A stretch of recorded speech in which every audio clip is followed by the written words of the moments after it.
रात के करीब 1:30 बजे का समय था। राजस्थान के बाड़मेर जिले में भारत पाकिस्तान बॉर्डर से करीब 20 किलोमीटर दूर एक छोटे से गांव के बाहर खेतों के बीच से एक शख्स तेजी से पैदल भाग रहा था।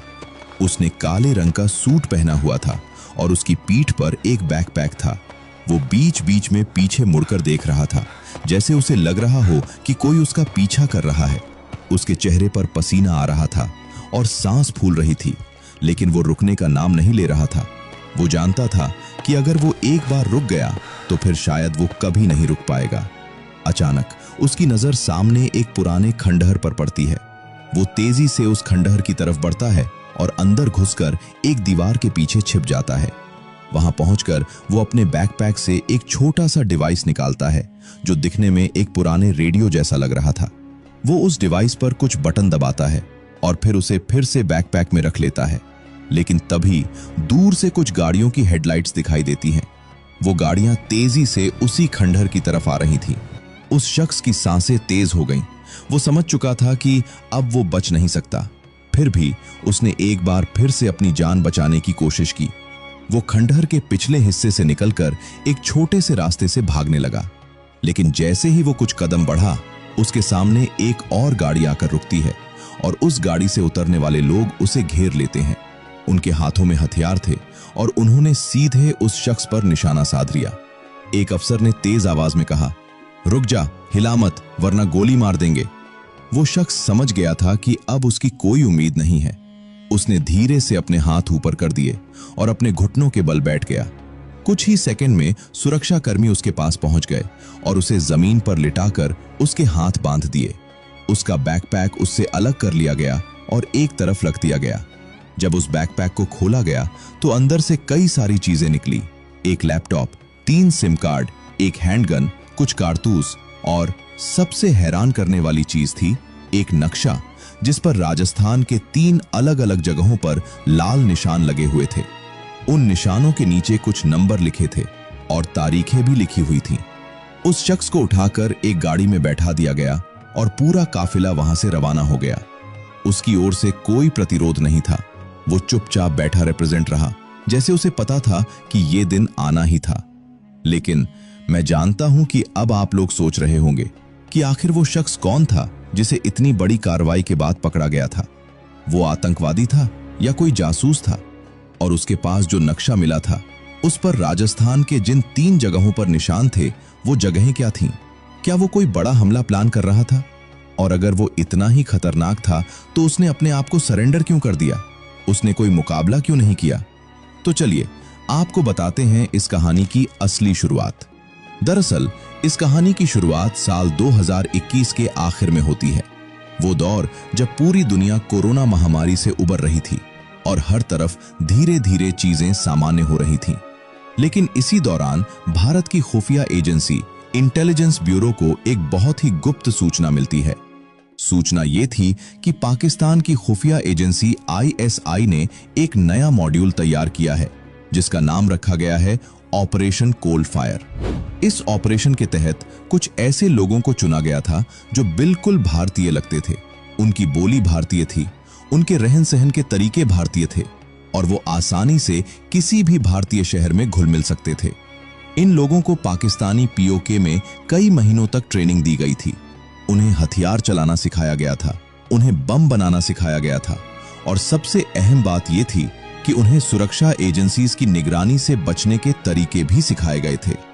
लेकिन इन सब में जो सबसे खतरनाक शख्स था उसका नाम था रईस अहमद।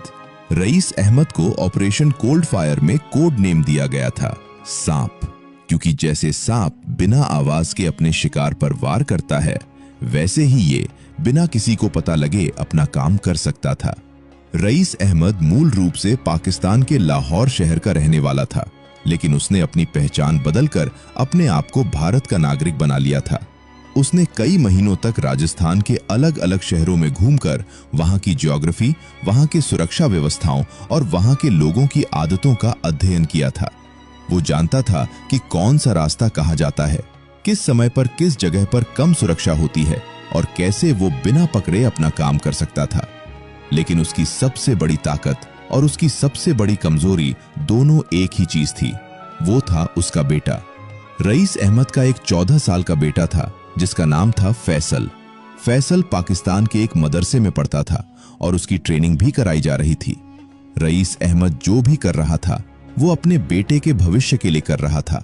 उसे आईएसआई ने यह वादा किया था कि अगर वो भारत में ये काम कर देगा तो उसके बेटे को पाकिस्तानी सेना में बड़ा अधिकारी बना दिया जाएगा और उसे हमेशा के लिए इतना पैसा दिया जाएगा कि वो अपनी पूरी जिंदगी आराम से बिता सके। इसी लालच में रईस अहमद ने ये रास्ता चुन लिया था। अब इधर भारत की सुरक्षा एजेंसीज लगातार ऑपरेशन कोल्ड फायर पर नजर रख रही थीं।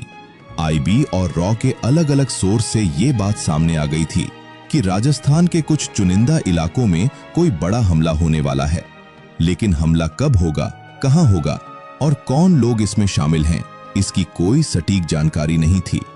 तभी एक दिन एक बहुत ही अनोखी चीज हुई।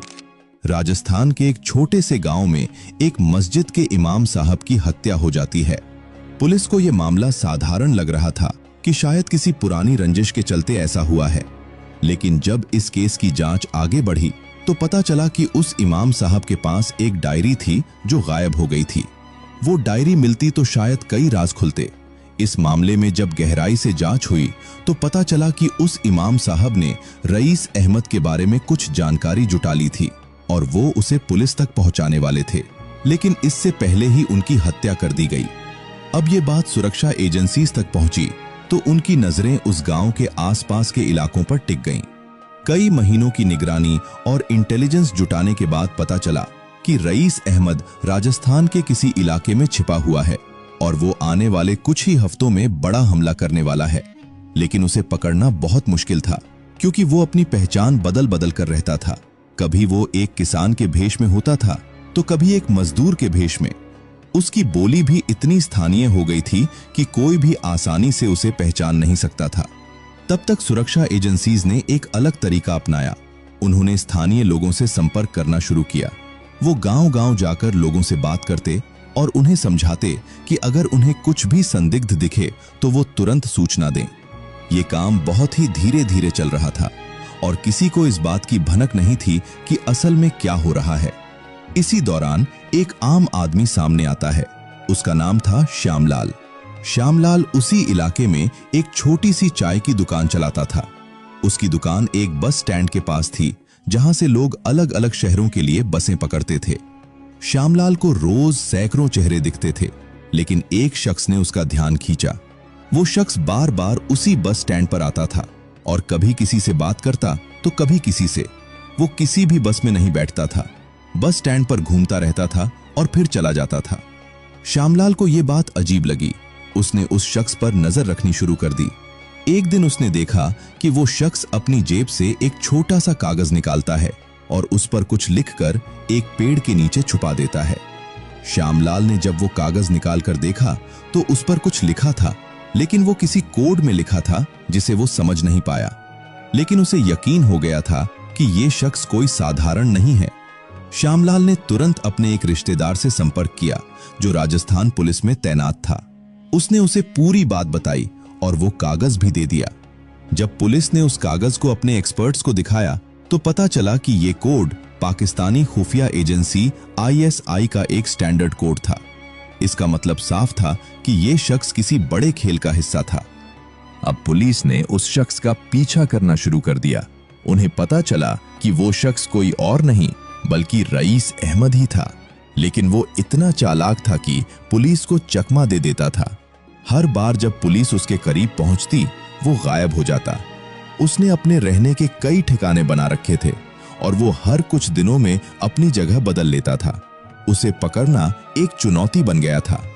तब तक सुरक्षा एजेंसीज ने एक और प्लान बनाया। उन्हें पता था कि रईस अहमद अपने बेटे से बहुत प्यार करता था और उससे बात करने के लिए वो हर हफ्ते एक बार पाकिस्तान में अपने किसी करीबी से फोन पर बात करता था। उन्होंने उसके फोन कॉल्स को ट्रेस करना शुरू कर दिया। कई हफ्तों की मेहनत के बाद उन्हें उसकी लोकेशन का अंदाजा लग गया। वो राजस्थान के बाड़मेर जिले के आसपास कहीं छिपा हुआ था। अब उसे पकड़ने के लिए एक बहुत ही सावधानी से प्लान बनाया गया। उन्हें पता था कि रईस अहमद के पास हथियार हैं और वो अगर पकड़ा जाए तो कोई भी हरकत कर सकता है।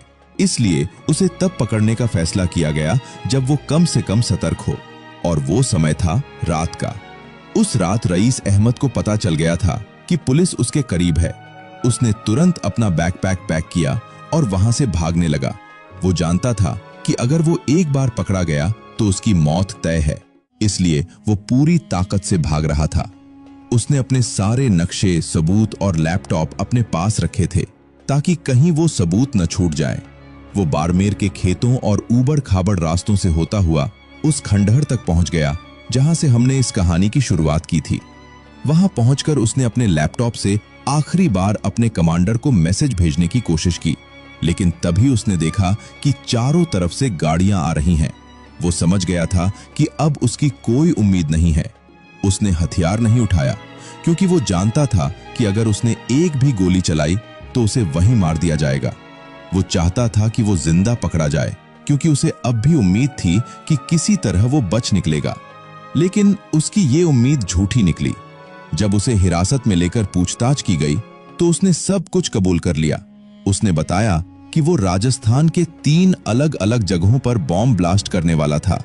पहला निशाना था अजमेर शरीफ दरगाह, दूसरा निशाना था जयपुर के एक बड़े शॉपिंग मॉल का, और तीसरा निशाना था जोधपुर के सैनिक स्कूल का। उसने बताया कि ये तीनों हमले इस तरह से किए जाने थे कि कोई भी उन्हें आपस में कनेक्ट नहीं कर पाता। हर हमले के लिए अलग अलग लोग थे, अलग अलग हथियार थे और अलग अलग प्लान थे।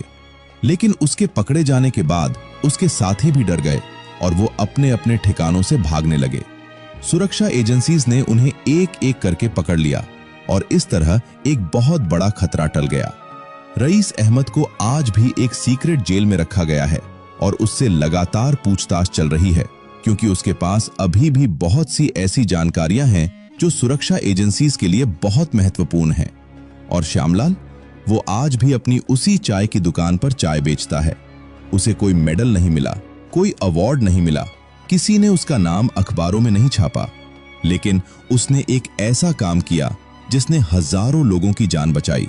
उसने सिर्फ अपनी चाय की दुकान पर बैठकर एक संदिग्ध इंसान पर नजर रखी, और वो भी बिना किसी ट्रेनिंग के, बिना किसी हथियार के, बिना किसी मदद के। कुछ जंग बंदूक से नहीं लड़ी जाती, कुछ जंग एक कप चाय के साथ लड़ी जाती है। दोस्तों, अगर हमारी ये 2D एनिमेशन वाली वीडियो आपको पसंद आई हो तो वीडियो को एक लाइक जरूर करें। हम आगे भी ऐसी ही सच्ची और दिलचस्प कहानियां 2D एनिमेशन के जरिए आपके लिए लाते रहेंगे।